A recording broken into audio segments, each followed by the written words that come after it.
All right, ladies and gentlemen, welcome back to the 4 Ounce Fanatic channel. We've got another fight card this weekend in Rio de Janeiro, Brazil. Charles Oliveira versus Mateusz Gamrot. Got a couple good fights on this card. Looking forward to it. Let's get into the first fight of the night. We've got Luan Lacerda versus Simon Oliveira. Luan Lacerda, he hasn't actually fought for the last 2 years. Um, Lost to Damon Blackshear, which is not a bad loss, to be honest. He's a grappler. He's got a pretty high submission finishing rate.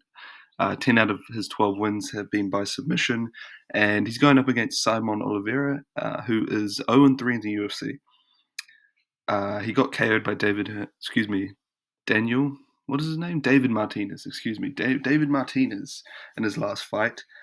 He's also quite inactive himself. He's fought about 3 times in the last 3.5 or so years. He's also a grappler himself. I think he's a bit more well-rounded. He will mix it up a bit on the feet. I was going to pick Luan Lacerda to win until I found out that Simon Oliveira missed weight by about 8 pounds, so he's going to be a lot heavier coming into this fight. I will be picking Simon Oliveira to win by a 29-28 decision. I think it'll be a fairly close fight. Both guys are pretty low-level bantamweights, a bit older in their careers as well. I'm going to be picking Simon Oliveira by 29-28 decision. Second fight of the night, we've got Julia Palastri versus Karolina Kowalkiewicz. This is another fight that I'm not too interested about, but this is my job. I got to cover it. So yeah, Julia Palastri, she had a good fight in her last fight against Lupi Godinez, who is ranked pretty highly in the strawweight division. I believe she's number 10 or something like that. She's more of a grappler than Carolina is. I do think she'll have a speed advantage on the feet, however, despite her being more of a grappler. Karolina Kowalkiewicz, she has a lot more experience than Palastri, which I think could play a factor. She could craft up a crafty veteran 29-28 split decision. I don't think that's going to happen. I think she's, too old in her career. She's 40 years old. And yeah, Julia Palastri will win by 30-27 decision. I think it'll be quite a boring fight. I think Palastri will look to get the fight to the ground and get top control. And I do think Kowalkiewicz will be able to get back to her feet. She's just, she's a point fighter. She's not going to get a knockout, which is the only way I could see her winning in this fight. So yeah, I'm going to pick Julia Palastri by 30-27 decision. Third fight of the night, Lucas Hosha versus Stuart Nickel. The third fight was originally supposed to be Walter Walker versus Muhammad Usman, but Muhammad Usman pulled out. I believe it was an injury, but then it turned out that they did a test and he had elevated levels of testosterone. So I'm not really sure what's going on there. So I'm hoping they get a short notice replacement for Walter Walker, which would be a free sub, to be honest. Let's be honest. Yeah, that'd be a free submission win. But for now, third fight of the night, Lucas Hosha versus Stuart Nickel. Now, this is an interesting fight. Lucas Hosha, he's got a great record for how young he is. I believe he's only 24, 25 years old, 17-2. He's a pretty small flyweight, which is, I'll leave my comments on that one. He's 5'3", I believe. He's got good Muay Thai. He is quite aggressive on the feet. His last loss was to Clayton Carpenter. He hasn't fought since then. I believe that was about over a year ago. And he's going up against Stuart Nickel, who is a good prospect coming out of Australia, despite losing his debut to Jesus Aguilar. Interesting fact is that both of these guys got submitted out cold in their last fight. So I think they're going to play a lot safer. He does have good takedowns, finishing on the ground. He's got a few submission wins, a couple of ground and pound TKOs. So yeah, I'm going to pick Stuart Nickel to win by round 2 submission. I think Hosha is a bit too aggressive on the feet. He's going to get taken down. He's a bit susceptible to being submitted. We saw that in his last fight against Clayton Carpenter. My pick for this fight is Stuart Nickel by round 2 submission. Fourth fight of the night, we got Bea Mesquita versus Irina Alekseeva. I think you all know who I'm picking in this fight. Bia Mosquito will be winning by round one submission. Yeah, she's a jiu-jitsu legend. She is actually really short for a bantamweight. I believe she's 5'2", which is interesting. So she's going to be packing a lot of muscle, I think. She's very active. She's had 5 fights in 1 year. Um, you do want to, that is what you want to see out of someone who is, new to the sport of MMA. Um, this is definitely a step up in competition, though, despite Alexeva not being very good herself. She's not, she's not fighting an LFA jobber at this stage of her career. Yeah, Alexeva, not much to say here. Pretty average. She is quite scrappy on the feet. She could get aggressive, um, but I do think her aggressiveness will lead to her getting taken down and submitted in round one. I see her trying to swing a big meaty hook and Mosquito ducking under, getting a deep double leg, getting it to the ground, possibly an arm triangle choke, or perhaps an armbar from top mount. She'll swivel around, get an armbar maybe. But yeah, I am going to pick Mosquito by round one submission. Fight number 5. We got Vitor Petrino against Thomas Peterson. Vitor Petrino, he's very heavy-handed, coming up from 205. He's looked pretty good in his last fights at heavyweight. Believe he won against Austin Lane. Not a great fighter, but still impressive. He does likes to look for that takedown. However, he did lose to Anthony Smith, which is really not a good look, especially it only being about a year ago. Yeah, but yeah, Thomas Peterson. Again, not much to say about this guy. He's a wrestler, basic striking, and I've also written down Blob on my notes. Yeah, so I'm going to pick Petrino by round one TKO. Excuse me, round two TKO. Yeah, he can defend takedowns a lot better than Thomas Peterson. He's got a strong base. He's very stocky. And he does have a speed and power advantage on the feet over Peterson, who's just kind of, plodding around, looking for a takedown, throwing out his jab. So yeah, I'm going to pick Vitor Petrino to get it done in his home country. Fight number 6, we've got Jafel Filio versus Clayton Carpenter. Now, Filio, he's a pretty creative grappler. He does like to set up takedowns with his kicks. If you all remember, a couple of years ago, he had Makayev in that knee bar and popped his knee out, but Makayev still managed to get the win. So I think that will play a factor in this fight. If Clayton Carpenter shoots, I do think Filio can get in a nice scramble, reverse the position, maybe look for, leg lock or take the back of Carpenter. He is pretty, he's pretty crafty on the ground. He's got a couple good submissions. I think both of his wins in the UFC are by submission, so there's definitely a submission threat there. I've said submission about 8 times, but you guys get the idea. Yeah, going up against Clayton Carpenter, he's pretty well-rounded. I believe he was a Golden Gloves boxer before he joined MMA. Yeah, he's a good wrestler as well, got good takedowns. He's just your standard American NPC MMA fighter, it's pretty well-rounded. He lost his last fight to Tagir Ulanbekov. He just struggled with the control time and, pressure of Ulanbekov. But I do think Ulanbekov is quite good. But, Filio, he's a bit more experienced. Could play a factor with the top control of Carpenter. We saw that in the Makayev fight as well. He did get controlled quite a bit on the ground. And Clayton Carpenter, he is a strong grappler. But I'm gonna pick. I'm on the fence with this one, but I am gonna pick Filio by a close decision. I think it's going to be a split decision. I think, Carpenter will start off strong. He's quite young, quite athletic. I think he'll win the first round, possibly piece up Filio a bit on the feet. But I think Filio will get in a couple scrambles. He'll reverse position a couple times, threaten the submission, and I think he'll win by a close 29-28 decision. Yeah, that's my pick. 29-28 split decision for Jafel Filio. Fight number 7, Lucas Almeida versus Michael Aswell. This is another fight that I'm kind of on the fence with. Lucas Almeida, he's won against some lower level guys at featherweight, and he struggles against the high level. He's got some knockout losses against guys like Andre Fili, a couple veterans of the sport. Um, the one thing about Almeida is that he is always looking for the finish, which does leave him quite vulnerable. We saw that against, obviously, as I mentioned earlier, Andre Fili, and I believe his other loss was Pat Sabatini, his other finish loss in the UFC, who is a strong wrestler. And he's going up against Michael Aswell, who lost his debut in the UFC. He is a good boxer, though. He trains with Josh Van at the 4 Ounce Fight Club. He doesn't do too well against wrestlers. Fortunately, Almeida is not that guy. He's going to look to bang it out on the feet.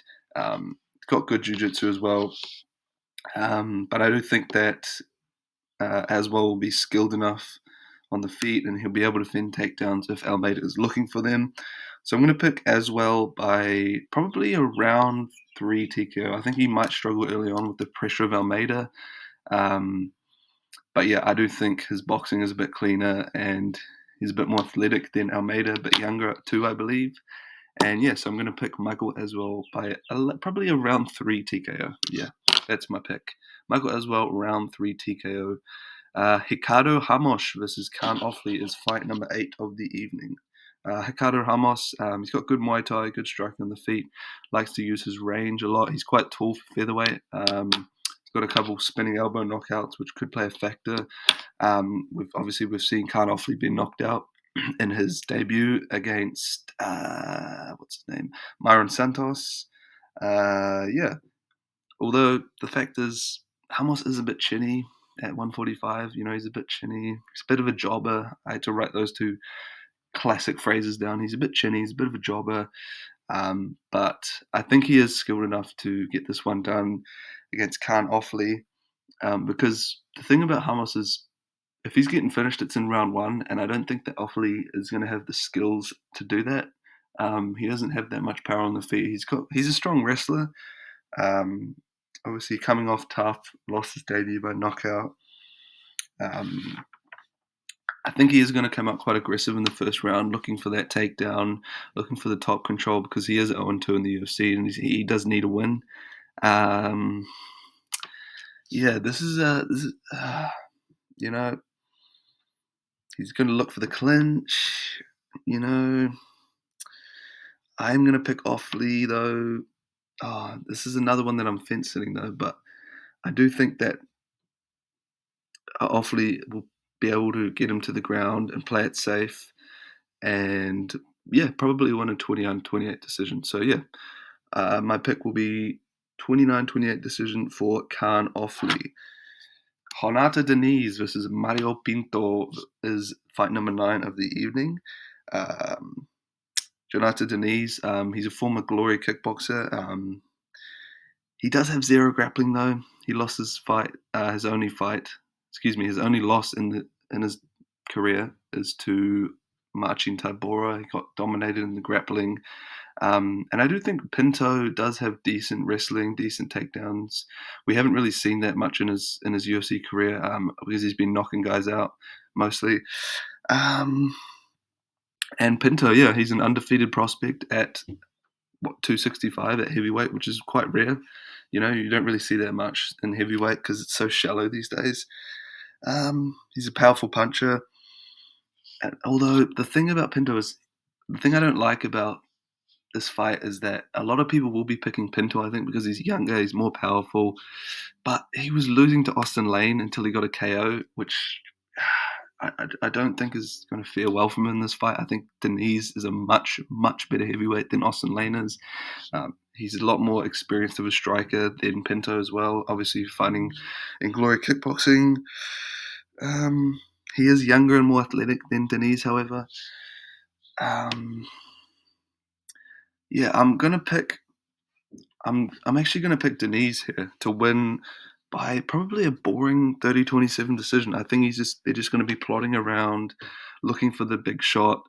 I do think Pinto may look for the clinch at one point. Yeah, so yeah, I am going to be picking Jonata Diniz to win by probably a boring 30-27 decision. Featured fight of the night: Vicente Luque versus Joel Alvarez. Now, Vicente Luque, the crazy thing about him is he's still only 33 years old. He's a veteran, obviously. He's a crafty veteran. He's pretty well-rounded, but he hasn't quite looked the same since the whole Jeff Neal KO brain bleed situation. I hate to bring that up, but that has actually played a factor in a lot of his last fights. He had that weird fight a couple of years ago against Joaquin Buckley where he kind of just pulled guard and let himself get TKO'd almost. And then obviously his last fight, he got anaconda choked by Kevin Holland. He does actually have a good anaconda choke himself. Still aggressive on the feet, but I just think he's, despite only being 33, he's just a bit past his prime. And he's fighting, Joel Alvarez, who's just way too dangerous, way too dynamic on the feet. It's his first fight at 170, so I think he's going to have a lot more life. He's going to be rejuvenated fighting in that new weight class. He was a giant fucking lightweight, 6'3", 22-3. He's got 22 finishes, most of them being by submission. But yeah, I just really don't like this fight for Vicente Luque. I just can't see him winning, unfortunately. Yeah, I'm sorry, Luque, I love you, but I think you're going to get KO'd in round one, despite Joel Alvarez having more submissions on his record. I think Luque is going to be good enough to avoid the submission threat. He's a lot more aware of that threat. And yeah, Alvarez is just going to be aggressive on the feet. I just think he's going to get a fast KO, or he rocks Luque and puts him out cold with a guillotine. But yeah, I think the more likely outcome will be Joel Alvarez round 1 KO. I'm sorry, Vicente, I love you, but yeah, that's just too imminent at this point in his career, taking too much damage. And yeah, Alvarez round 1 KO. Co-main event of the evening, Deiveson Figueiredo is going up against Montel Jackson. Obviously, Deiveson Figueiredo, former flyweight champion, started his run off at 135 pretty good. He had 3 wins, got that submission over Garbrandt at 300, and then he beat Chito Vera, and I forgot who the other guy was. Rob Font. Yeah, Montel Jackson. Yeah. No, Montel Jackson, he's going to have a huge reach advantage in this fight. He's going to have a huge height advantage. And yeah, Deiveson Figueiredo just really didn't look that good in his last fight. His last 2 fights, really, but especially in his last fight against Corey Sandhagen, he was just kind of pretty low output on the feet, looking for that big shot. And Montel Jackson is a similar build to Corey Sandhagen. He's quite long. He's got a long reach. He likes to use his, straight punches, long-range weapons. I think the teep to the body will play a factor in this fight too. Yeah, I think Deiveson Figueiredo's age will show in this fight. I think he's 38 now. And, 37, I believe. But, tomato. Yeah, Montel Jackson, 6-fight win streak. His last fight, he had a really impressive win against Daniel Marcos, who was undefeated at the time. I think he was 17-0. So, yeah, that really impressed me. Yeah, like I said earlier, I think he's got an 8-inch reach advantage, 5-inch height advantage. So that will play a big factor. Montel Jackson's super fast, straight punches down the middle. And I think, yeah, that's just going to show in this fight. He's going to circle away from the looping punches of Figueiredo. He's going to land straight punches down the middle.